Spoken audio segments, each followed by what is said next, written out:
अस्सलाम वालेकुम। अपनी इस वीडियो के अंदर हम क्लास 11 की एक्सरसाइज 4.6 के क्वेश्चन नंबर 1 का पार्ट 1 और 2 सॉल्व करेंगे। हमें रिक्वायर्ड है इफ अल्फा और beta are the roots of equation 3x square minus 2x plus 4 equals to 0, find values of 1 over alpha square plus 1 over beta square. और दूसरे part के अंदर हमने alpha over beta plus beta over alpha की value को find करना है। मतलब हमें एक इक्वेशन गिवन है और बता दिया गया कि अल्फा और बीटा इसके रूट्स हैं, हमने इनकी वैल्यूज को फाइंड करना है। असल में जब आप क्वेश्चन नंबर 1 के ये दो पार्ट सोल्व कर लेंगे तो अब आप बाकी पार्ट्स को भी इसी तरह से इजीली सोल्व कर सकते हैं। लेकिन मैं अपने नेक्स्ट वीडियोस के अंदर बाकी पार्ट्स भी आपको सोल्व करवाएंगे। तो इन क्वेश्चंस को सोल्व करने से पहले मैं एक हदीस मुबारक बयान करता हूँ, उसके बाद हम इन क्वेश्चंस को सोल्व करते हैं। तो बुक सही मुस्लिम की हदीस नंबर 856 और 859 है कि हज़रत अबू हुरैरा रज़ी अल्लाह तआला अन्हु से रवायत है कि रसूलुल्लाह सल्लल्लाहु अलैहि वसल्लम ने फरमाया कि शैतान जब नमाज के लिए पुकार सुनता है, यानी अजान की आवाज़ सुनता है, तो गूंज मारता हुआ भागता है ताकि मौज़िन की आवाज़ न सुन सके। फिर जब मौज़िन खामोश हो जाता है तो वापस आता है और नमाजियों के दिल में वसवसा डालता है। फिर जब अकामत सुनता है तो चला जाता है ताकि इसकी आवाज़ न सुन सके। फिर जब वो खामोश हो जाता है तो वापस आता है और वसवसा डालता है। इसे कहता है कि फ़लाँ चीज़ को याद करो, फ़लाँ चीज़ को याद करो, वो चीज़ें जो इससे पहले याद नहीं होती थी, ताकि आदमी की नमाज में ये हालत हो जाती है कि इसको पता ही नहीं चलता इसने कितनी नमाज पढ़ी है। तो अल्लाह ताला हमें शैतान की शर से बचाए और हमें सही मानों में मुकम्मल तवज्जो के साथ नमाज पढ़ने की तौफीक अता फरमाए, आमीन। अब हम अपने क्वेश्चन की तरफ आगे बढ़ते हैं। तो क्वेश्चन में हमारे पास ये जो इक्वेशन गिवन है, सबसे पहले इसे लिख लेते हैं। हमारे पास इक्वेशन है 3x square minus 2x plus 4 equals to 0।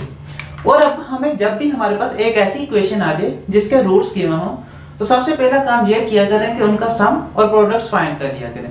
जैसे यहाँ पर अल्फा और बीटा रूट्स हैं तो हम इनका सम भी फाइंड कर लेंगे तो अल्फा प्लस बीटा आ जाएगा, और इसी तरह से प्रोडक्ट भी फाइंड करें तो हमारे पास अल्फा बीटा आ जाएगा।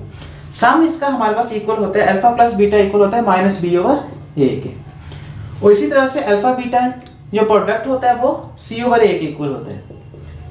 अब यहाँ पर हमारा अल्फा प्लस बीटा और अल्फा बीटा को फाइंड करने का मकसद ये है ताकि इनकी वैल्यूज हमारे पास हों, तो जब हम इसको सॉल्व करेंगे और इनकी वैल्यूज को फाइंड करेंगे तो वहां पर ये हमारे पास हेल्पफुल होंगी। सबसे पहले अल्फा प्लस बीटा की वैल्यू को फाइंड करते हैं। अब हमारे पास ए बी और सी क्या चीज है? ए बी सी असल में यहाँ पर इस इक्वेशन के कोफिशिएंट्स हैं।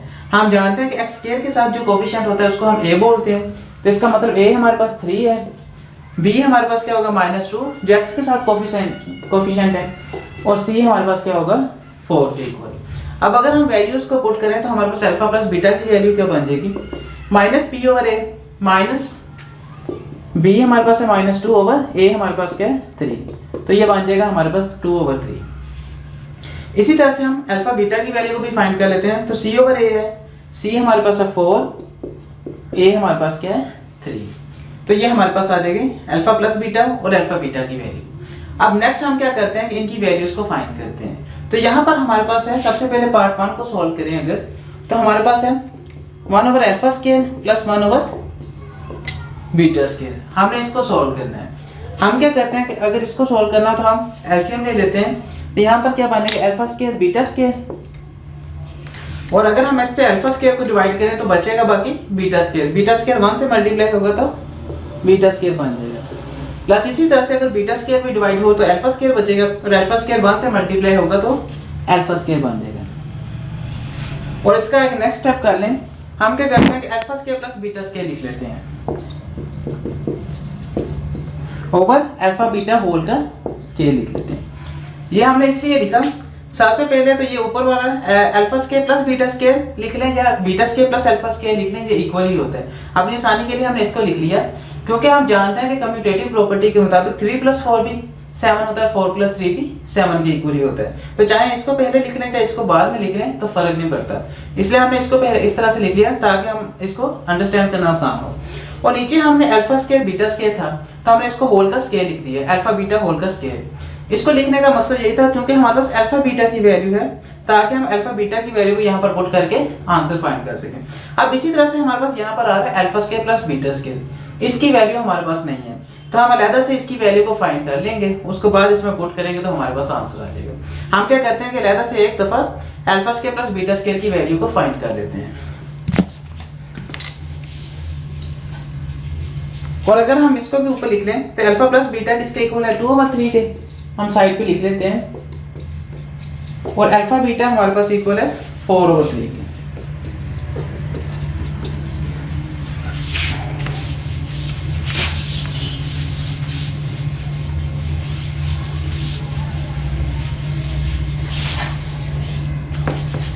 अब यहां से हमने alpha square plus beta square की वैल्यू को फाइंड करना है।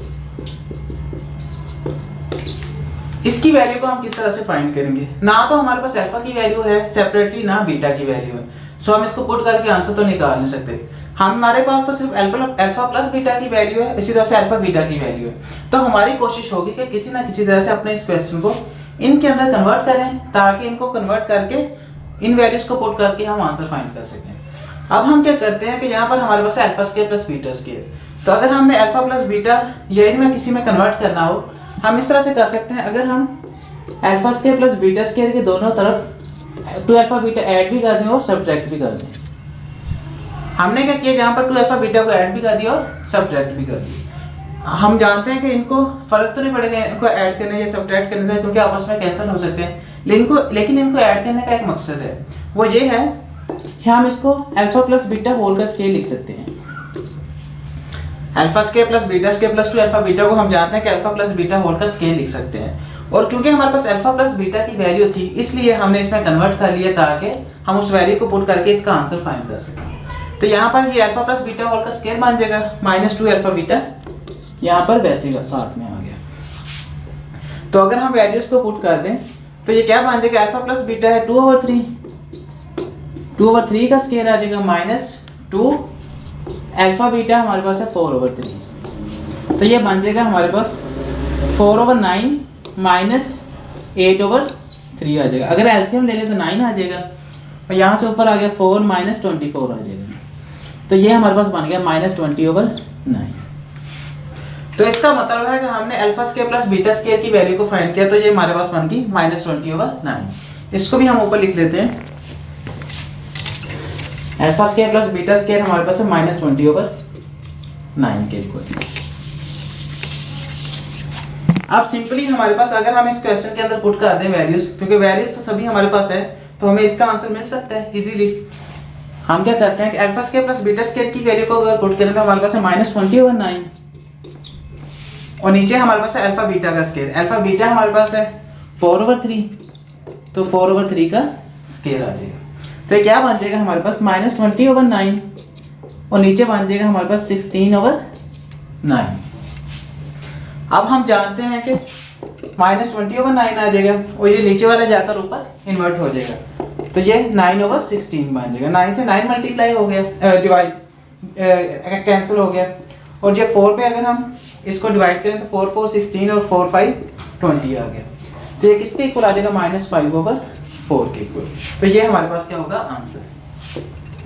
मतलब ये कि हम इसको अगर सोल्व करें 1/अल्फा स्क्वायर प्लस 1/बीटा स्क्वायर, तो इसका आंसर हमारे पास बनता है -5/4 के इक्वल। तो इस तरह से आप इन क्वेश्चंस को सॉल्व करते हैं। अब इसी तरह से हम पार्ट 2 को भी सॉल्व करते हैं, तो आपको और अंडरस्टैंडिंग हो जाएगी।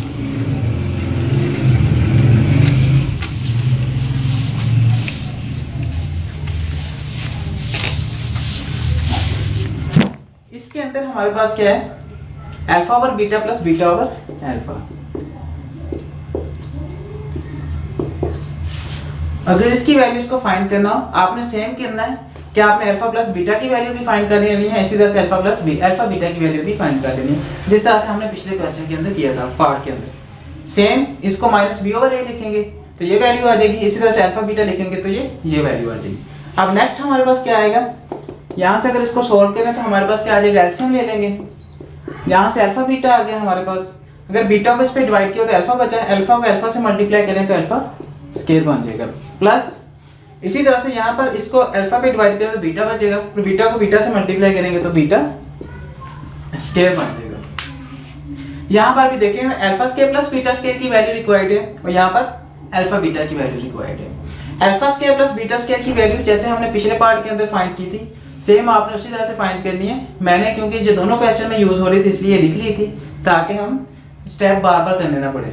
आप सेम उसी तरह से करेंगे तो ये हमारे पास बनेगी -20/9, इसको पुट कर देंगे नीचे, अल्फा बीटा की वैल्यू तो हमारे पास है तो इसको पुट कर देंगे, तो हमारे पास क्या मान जाएगा, alpha square plus beta square minus 20/9 आ जाएगा, और अल्फा बीटा हमारे पास है 4/3। अब इसको हम सोल्व कर लेते हैं, तो -20/9 और ये ऊपर जाकर इन्वर्ट हो जाएगा तो 3/4 बन जाएगा। 3 से डिवाइड करें तो 3 बचेगा हमारे पास, और 4 से डिवाइड करें तो हमारे पास 5 आ जाएगा, तो ये -5/3 हमारे पास क्या होगा, आंसर होगा। देखिए हम बहुत ही आसान से क्वेश्चन, इसी तरह से आप बाकी पार्ट्स को भी इजीली फाइंड कर सकते हैं सेम मेथड्स के जरिए।